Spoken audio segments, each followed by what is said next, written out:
الله تعالى وبركاته. اليوم غادي نقدم لكم الطريقه ديال عجينه السكر بالشوكولات. هي كتجي لذيذه بزاف وكتجي زوينه يعني في المذاق وفي يعني في الخدمه ديالها على عجينه ديال السكر اللي كتكون في السكر كلاصي. انا اليوم غادي نقدم لكم يعني الدوبل ديال المقادير اللي ممكن نتوما ديروا. انا كندير 500 غرام ديال الشوكولاته، هنا نتوما ديروا غير نص ديال المقادير. غنبداو بالمقادير. 500 غرام ديال الشوكولاته البيض، معاه كندير 4 المعالق ديال الجليكوز وجوج اوراق ديال الجيلاتين وسكر كلاصي سبيسيال، يعني ماشي السكر كلاصي العادي. انا كنشري هذا المنتج كيدير 12 درهم، ممكن تشريوه اللي بغيتو، ولكن يكون سبيسيال، كيكون رقيق بزاف ويكون مغربل مزيان، ما يكونش فيه الحبيبات، خصو يكون مغربل باش ما يجيش محبب في العجين.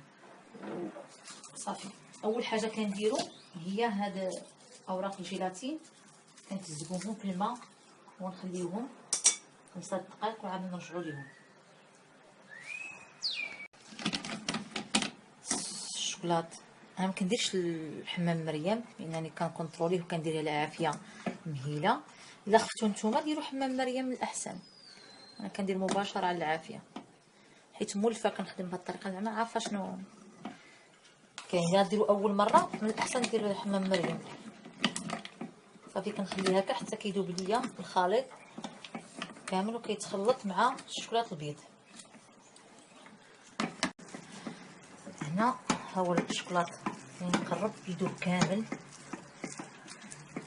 كنمشي كنستقطر هاد الجيلاتين، كنحيدو من الماء ونديرو يستقطر، خص تيبقاش فيه الماء باش ما يضيعناش العجينه.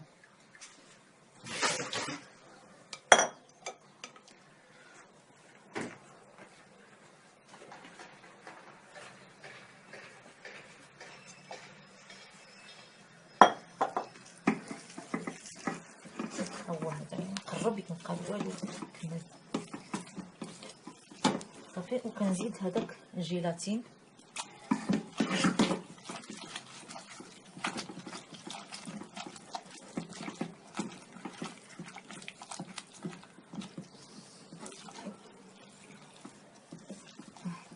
صافي هكا كنخلطو مزيان حتى كينسجم مع خليط مزيان، عاد باش كنحيدو من العافيه وكنبقى نضيف السكر ثقيل شويه بشويه حتى كيتجمع لينا الخليط. صافي دابا نحيدو من العافيه ونكمل التخلاط، نساجم الخليط مزيان ونبقى نزيد السكر كلاصي شويه بشويه ونخلط حتى نحصل على عجين. نخلط شويه بشويه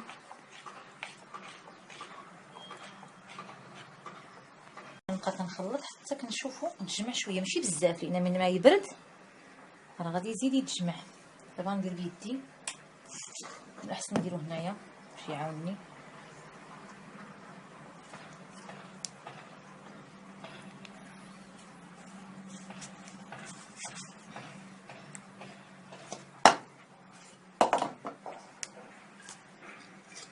حنا كنت دايره 400 غرام تقريبا ديال داكشي ما كيهز لي تقريبا.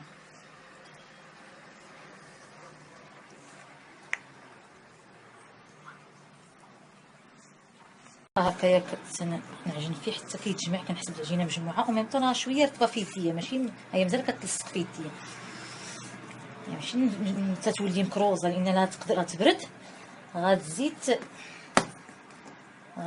تجمع وما تقصاح وما تبقاش تعاوننا كاع في الخدمه. ها هي العجينه ديالنا بعد ما وجدات. ممكن ديك الساعه تلونوها باللون اللي بغيتو نتوما على حساب الرغبه.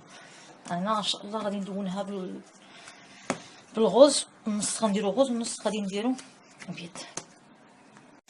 بعد ما جمعت العجينه ديالي مزيان بالسكر الثقيل كنخليها كما قلت لكم رطبه شويه ماشي قاصحه لانها مازال غادي تبرد وغادي تجمع، كتجي رطبه شي شويه بحال هكا، يعني كتبركي فيها كتلقايها مازال رطبه. لونت النص باللون الوردي والنص خليته بيض، ممكن حتى هذا تزيدوا له الملون البيض الا بغيتو باش يجيكم داك البيض الناصع.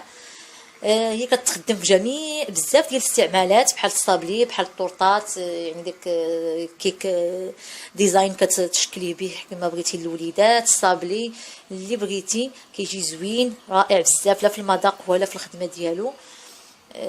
ممكن الا درتي هاد الكميه اللي درت انا وشاط لك شي حاجه كديريه في المجمد، وملي كتبغي تخدميه كما كتلقيه في الميكرو اونديال ما شويه في البان غير شويه في داك حمام مريم، على ما كيطلق كتخدميه بيدك وكتعاودي تستعمليه ماشي مشكل، راه يبقى مده طويله في المجمد ما كتبقى توقع له حتى شي حاجه.